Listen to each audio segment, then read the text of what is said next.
Hello guys and welcome to Top Channel 101. So today we're going to be looking at how to use a single material and a single texture to do everything from what you're seeing here. Everything from the grass, the walls, the windows, the ladders are all, the escape ladders are all done using one material, one texture to rule them all. So yeah, let's do that. So we're going to start with making the texture in Photoshop. You can use any free photo editing software to do this, but I'm preferring to use Photoshop because that's what I'm familiar with and I have it already. But yeah, since we are going for a more sterilized look, that's why you see we're going to be using a lot of gradients and just simple flat colors for this. But you can switch out these flat colors for a realistic textures like rocks, wood, any type of material you can use. You can use a single image to do that. You can even see here I was trying to experiment with some bricks, but I ended up changing my mind and sticking with a more sterilized look because that's the style I wanted to go for this time around.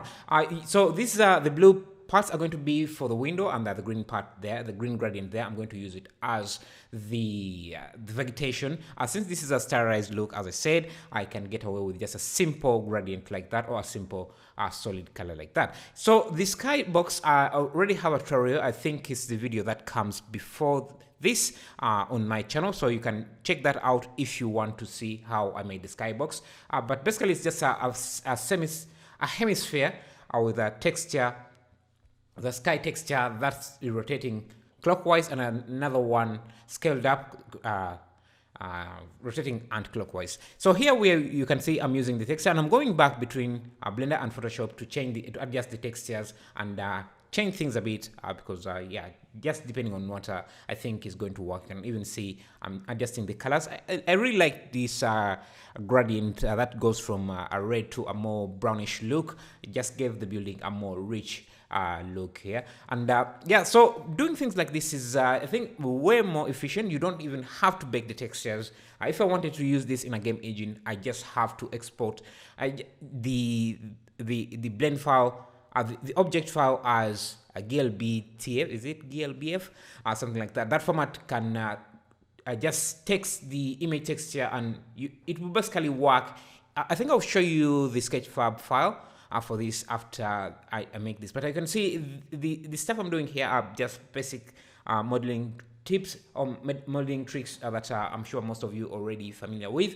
And I'm just making dots here using Ctrl+Shift+B to make a vertex bevel that will just split the vertex, and I'm using a knife tool to add in damage to the brick, and then using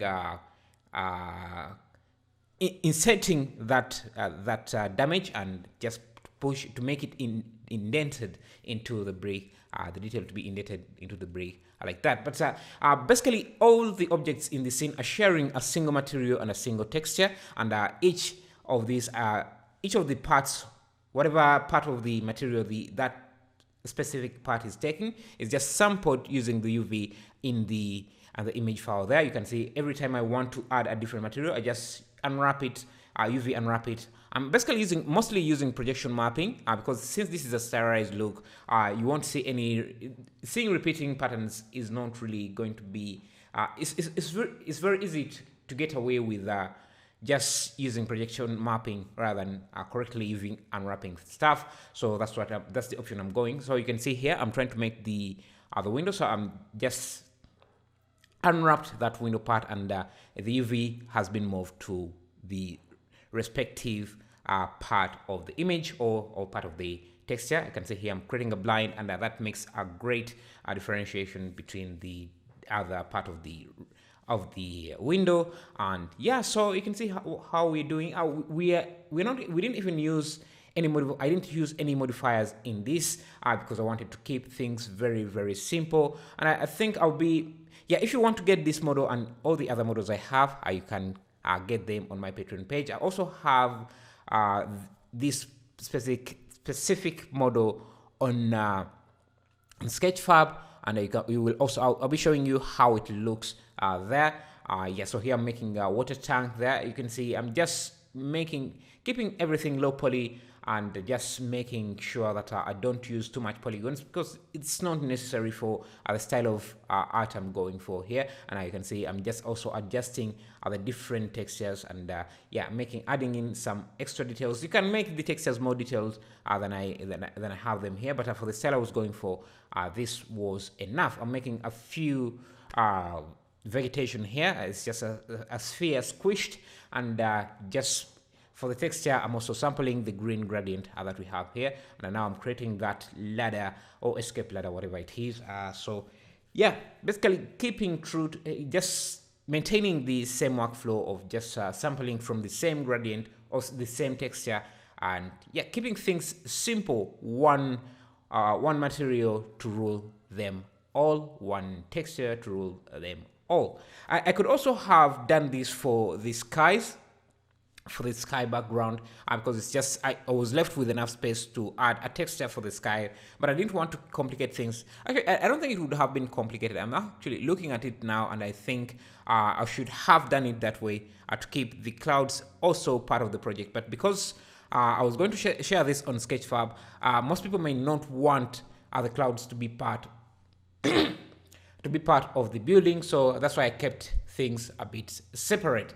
You might want to have your own skybox and not include the clouds into the project, but if you want to do that, there is enough room to do that.